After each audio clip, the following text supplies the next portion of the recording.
భారతదేశ వ్యాప్తంగా జెండా పండుగ జరిగింది. 80వ స్వాతంత్ర దినోత్సవాన్ని మనం అందరం జరుపుకున్నాం.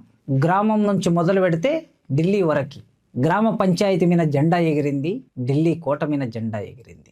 కానీ ఈసారి ప్రత్యేకత ఏమిటి అని చూసినప్పుడు వందే మాతరం జాతీయ గీతాన్ని పూర్తి 6 చరణాలు పాడాలని ప్రభుత్వం ఒక నిర్ణయం చేసింది. వందే మాతర గీతానికి 2026లో 150 సంవత్సరాలు నిండాయి ఆ గీతం రాసి. అంటే ఆ గీతాన్ని 1875లో బంకిం చంద్ర చటర్జీ గారు రాశారు. ఆయన రాసిన ఆ గీతానికి 150 ఏళ్ళు నిండిన సందర్భంగా పార్లమెంటులో చాలా చర్చ జరిగింది. వ్యతిరేకించిన వాళ్ళు వ్యతిరేకించారు, అనుకూలంగా మాట్లాడిన వాళ్ళు అనుకూలంగా మాట్లాడారు. దేశవ్యాప్తంగా మేధావులు చర్చలో పాల్గొన్నారు, తమ అభిప్రాయాలను కూడా వ్యక్తం చేశారు. ఏది ఏమైనా కేంద్ర ప్రభుత్వం ఒక నిర్ణయం చేసి ఒక చట్టం చేసింది. పూర్తి నిడివి అంటే 6 స్టాంజాలున్న వందే మాతర గీతాన్ని పూర్తిగా పాడాలని. దానికి ఒక ప్రోటోకాల్ కూడా ఇచ్చింది కేంద్ర ప్రభుత్వం. ఏం ప్రోటోకాల్ ఇచ్చిందంటే, జాతీయ జెండాని ఎగురవేయటం కన్నా ముందు వందే మాతర గీతాన్ని అందరూ పాడాలి. అది పాడిన తర్వాత జాతీయ జెండాని ఎగురవేయాలి. జెండా ఎగరేసిన తర్వాత జనగణమన పాడాలి. ఆ తర్వాత ప్రొసీడింగ్స్ నడుస్తాయి సభకు సంబంధించి. పాటలు, ఆటలు, సాంస్కృతిక కార్యక్రమాలు, ప్రైజ్ డిస్ట్రిబ్యూషన్, ముఖ్య అతిథుల ఉపన్యాసాలు, ఇవన్నీ అయిపోయిన తర్వాత మళ్ళీ తిరిగి వందే మాతరాన్ని పాడాలి. చివరికి సభ ముగిసింది అని ప్రకటించి ఓట్ ఆఫ్ థ్యాంక్స్ అంటాం కదా, అది ప్రకటించిన తర్వాత మళ్ళీ జనగణమనతో పూర్తిగా సమాప్తం అవుతుంది. ఇంతకు మునుపు ఎక్కడైనా సరే జనగణమన గీతాన్ని ఆలాపించి సభని సమాప్తం చేయటం ఒక పద్ధతిగా మనం అందరం చూస్తూ ఉన్నాం. కానీ ఇప్పుడు అదనంగా వందే మాతర గీతం చేరింది. దీని మీద కొంత చర్చ కూడా ఉంది గనక ఆలోచించడం కోసం, సమాజానికి తెలియడానికి. ఎందుకంటే మనందరి అనుభవంలో నిన్న చూసి ఉంటారు చాలామంది. ఏమి చూశారు? మొదటి 2 స్టాంజాలు మనందరికీ వచ్చు. పాఠశాల విద్యార్థి నుంచి మొదలు పెడితే దేశ రాష్ట్రపతి వరకు పాఠశాల విద్య చదువుకున్న ప్రతి ఒక్కరికి వచ్చు. ఎందుకంటే 1వ తరగతి నుంచి మొదలుపెట్టి 10వ తరగతి వరకు రోజు ప్రార్థన సమయంలో ఈ గీతాన్ని పాడుతూ ఉంటాం గనక కంఠత వస్తుంది అందరికీ. నిన్నటి అనుభవం ఏమిటంటే, ఆ మొదటి 2 స్టాంజాలని అందరూ సంతోషంగా చాలా గంభీరంగా పద్ధతి ప్రకారం పాడారు. తర్వాతి 4 స్టాంజాలకు వచ్చేసరికి అది ఎవరికి రాకపోవటం మూలంగా సౌండ్ బాక్స్ ద్వారా వచ్చే పాటకి మాత్రమే అనుసరించాం. అందుకే ఈ పూర్తి పాఠ్యం ఏమిటి అనే విషయం కన్నా ముందు నేను కొద్ది చరిత్రలోకి వెళ్తాను. ప్రారంభంలో చెప్పాను కదా, వందే మాతర గీతం ఇది ఒక చారిత్రక నేపథ్యంలో 1875లో రాయబడింది. 1882లో బంకిం చంద్ర చటర్జీ గారు ఆనంద్ మఠ్ అనే ఒక నవల రాశారు. ఆ నవలలో ఈ గీతాన్ని పెట్టారు. అసలు ఆనంద్ మఠ్ నవల ఎందుకు రాశాడు అంటే, 1870లో బెంగాల్లో విపరీతమైన కరువు వచ్చింది. బ్రిటిష్ ప్రభుత్వం అనుసరించిన ప్రజా వ్యతిరేక విధానాల వలన కరువు వచ్చింది. ఆ కరువులో లక్షల మంది చనిపోయారు. ఆఖరి చావులవి, అన్నం లేక చనిపోయారు. ఆ సందర్భంలో ప్రజలని ఆదుకునేవాడు ఎవరు లేనప్పుడు సాధువులే ముందుకొచ్చారు. సన్యాసులు అని అంటాం కదా, అంటే మన కుటుంబ వ్యవహారాలన్నిటిని వదిలేసి దైవభక్తితో మంచిని బోధిస్తూ సంచరించే వాళ్ళు ఉంటారు. వారిని సన్యాసులు అని, సాధువులు అని, చరిత్రలో సన్యాసి తిరుగుబాటుగా అది రికార్డ్ అయ్యింది. ఈ సన్యాసులందరూ కలిసి బెంగాల్లో బ్రిటిష్ ప్రభుత్వానికి వ్యతిరేకంగా ఆయుధాలు చేతపట్టి సాయుధ పోరాటం నిర్వహించారు. చాలా గొప్ప విషయం. ఈ దేశాన్ని పరిపాలిస్తూ ఈ దేశాన్ని దోపిడీ చేస్తున్న బ్రిటిష్ వారికి వ్యతిరేకంగా జరిగిన పోరాటం మొదటి సాయుధ పోరాటం అది. దాన్ని ఎవరు నిర్వహించారు? సన్యాసులు అంటే సాధువులు నిర్వహించారు. దాని నాయకుడు సత్యానంద్ అనే వ్యక్తి నాయకుడు. ఈ పోరాట నేపథ్యంలో దీన్ని దృష్టిలో పెట్టుకొని వీరులు చేసిన పోరాటంలో ఎందరో చనిపోయారు భారతీయులు. ఆ చనిపోయిన వీరులని దృష్టిలో పెట్టుకొని ఈ నవల రాశాడు ఆయన. ఈ నవల రాస్తూ ఈ దేశంలో ఉన్న దుర్గా, లక్ష్మి, సరస్వతి వారి గొప్పతనాన్ని ప్రస్తావిస్తూ ఒక అద్భుతమైన గేయం రాశాడు. ఆ గేయాన్ని ఈ నవలలో పెట్టాడు. గేయం రాసింది 1875లో, నవల వచ్చింది 1882లో. ఆ నవలలో ఈ గేయాన్ని పెట్టాడు. అయితే ఈ గేయం ఎక్కువ ప్రాచుర్యంలోకి ఎప్పుడు వచ్చింది అంటే, 1905లో బెంగాల్ను 2గా విభజించాడు లార్డ్ కర్జన్ అనే ఒక గవర్నర్ జనరల్. 2గా విభజించాడు. ఎందుకు 2గా విభజించాడంటే, ఆ ప్రాంతంలో హిందువులు, ముస్లింలు కలిసి సమైక్యంగా, ఐకమత్యంగా బ్రిటిష్ దోపిడీకి వ్యతిరేకంగా పోరాటం చేస్తున్నారు. ఈ ఐక్యతని దెబ్బతీయడం కోసం, హిందూ ముస్లింల మధ్యన విభజన సృష్టించడం కోసం బెంగాల్ను విభజన చేశారు.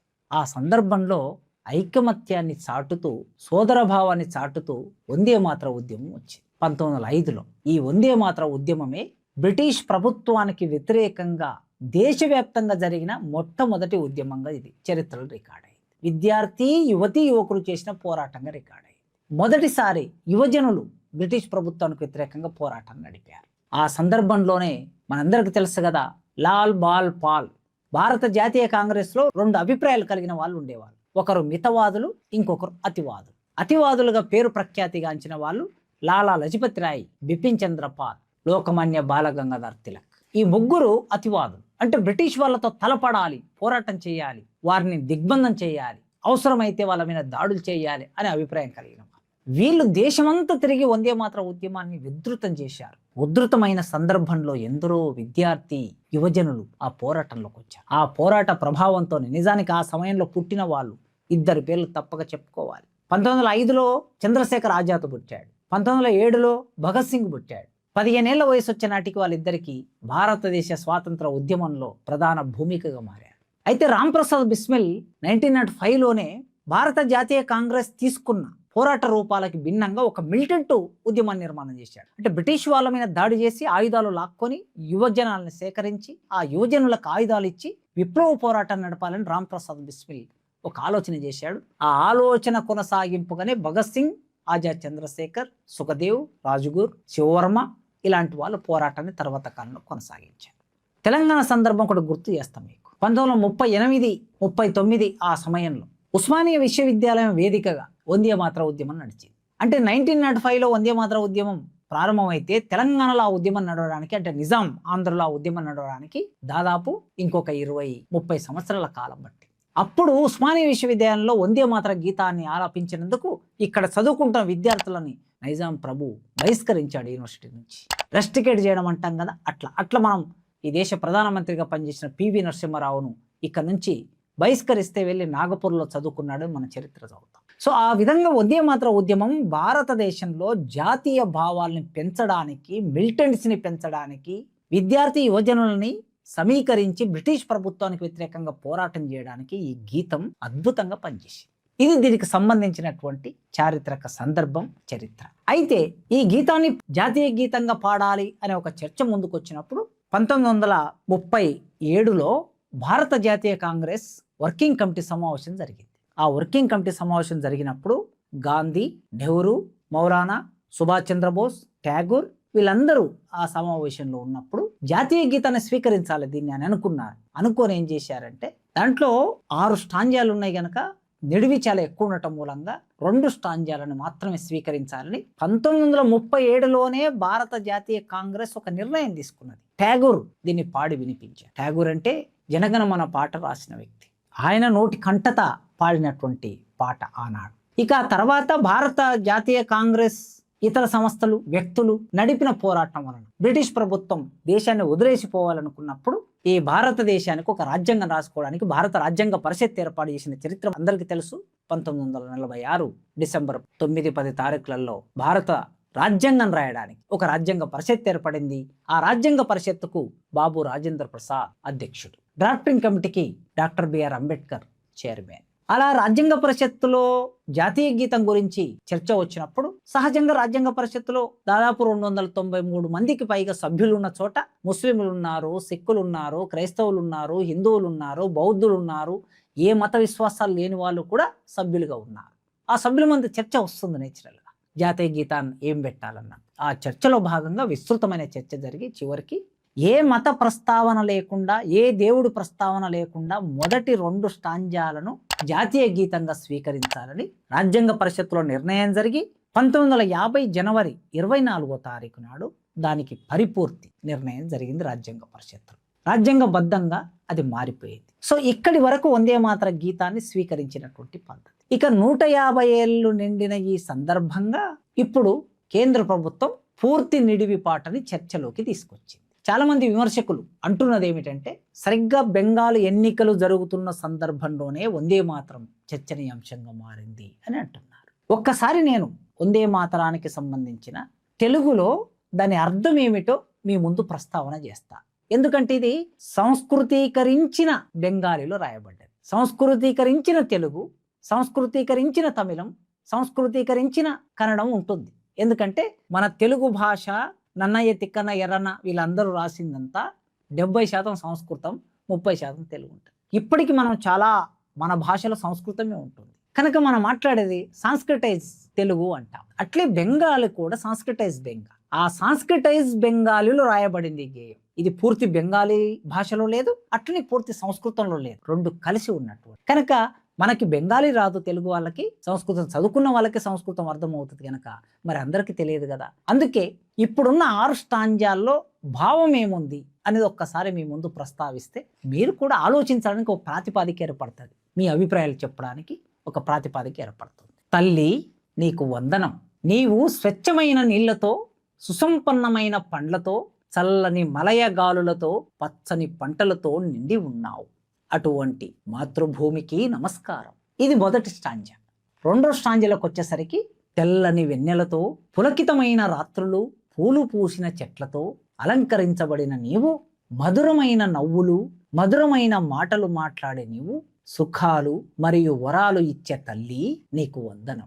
ఇక్కడి వరకు మనం చదువుతున్నాం అందరం. మూడో స్టాంజాలకు వచ్చేసరికి కోట్ల కోట్ల గొంతులు కలకల ధ్వనులతో నిన్ను కీర్తిస్తున్నాయి. కోట్ల కోట్ల భుజాలు ఖడ్గాలు పట్టుకొని నిన్ను రక్షిస్తున్నాయి. నీవు అబలవు కాదు, అపారమైన శక్తి కలిగినావు. శత్రువులను నాశనం చేసే, రక్షించే తల్లి నీకు నమస్కారం. ఇది మూడో స్టాంజ. ఇక నాలుగో స్టాంజలోకి వచ్చేసరికి నీవే విద్య, నీవే ధర్మం, నీవే హృదయం, నీవే ఆత్మ, నీవు మా శరీరములో ప్రాణం, మా భుజాల్లో శక్తి, మా హృదయాల్లో భక్తి, ప్రతి మందిరములో నీ ప్రతిమ ఉంది, నీకు వందనం. ఇక ఐదో స్టాంజలోకి వచ్చేసరికి నీవు 10 ఆయుధాలు ధరించిన దుర్గాదేవివి, కమలాల మీద విహరించే లక్ష్మివి, విద్యను ప్రసాదించే సరస్వతివి, స్వచ్ఛమైన అతుల్యమైన సుజల సుఫల అయిన తల్లి నీకు నమస్కారం. ఇక ఆరో స్టాంజలోకి వచ్చేసరికి నల్లని వర్ణం కలిగిన, సరళమైన, మధురమైన, చిరునవ్వు కలిగిన, అలంకరించబడిన, భూమిని పోషించే తల్లి నీకు వందనం. మళ్ళీ మళ్ళీ వందే మాతరం. ఇది 6 స్టాంజాలో ఉన్నటువంటి సారాంశం, తాత్పర్యం. వినండి, ఆలోచించండి, చర్చలో భాగంగా మారండి. భారతదేశం లౌకిక దేశం అని భారతదేశ రాజ్యాంగం రాసుకున్నాం. మన విద్యలో, ప్రభుత్వ వ్యవహారంలో ఏ మత ప్రస్తావన ఉండకూడదని రాజ్యాంగం చెబుతుంది. ఎందుకంటే అనేక మతాలు, అనేక కులాలు, అనేక సమూహాలు, అనేక ఆలోచనలు, అనేక అభిప్రాయాలు, అనేక సంస్కృతులు, అనేక భాషలు కలిగిన భారతదేశం కావటం మూలంగా ఇది భిన్నత్వంలో ఏకత్వం ఉంటుంది అనే ఒక అభిప్రాయం రూఢి అయ్యింది, స్థిరపడి ఉంది. ప్రభుత్వం తనకు తానుగా ఏ మతాన్ని ప్రోత్సహించదు అని భారత రాజ్యాంగం చెప్తుంది. ఆర్టికల్ 25 నుంచి మొదలు పెడితే ఆర్టికల్ 29 వరకు ఈ ప్రస్తావనలన్నీ ఉంటాయి. కనుక 145 కోట్ల మంది దేశ ప్రజలు అందులో ఈ చర్చలో భాగం కావాలి, ఆలోచించాలి. వందే మాతర గీతాన్ని మీరందరూ కంఠత నేర్చుకోవాల్సిన అవసరం ఏర్పడింది. ఎందుకంటే చట్టమైంది కనుక ఇది అందరి బాధ్యతగా మారింది. ఈ ఛానల్ని మీరందరూ సబ్స్క్రైబ్ చేయమని పేరు పేరున కోరుతున్నాను.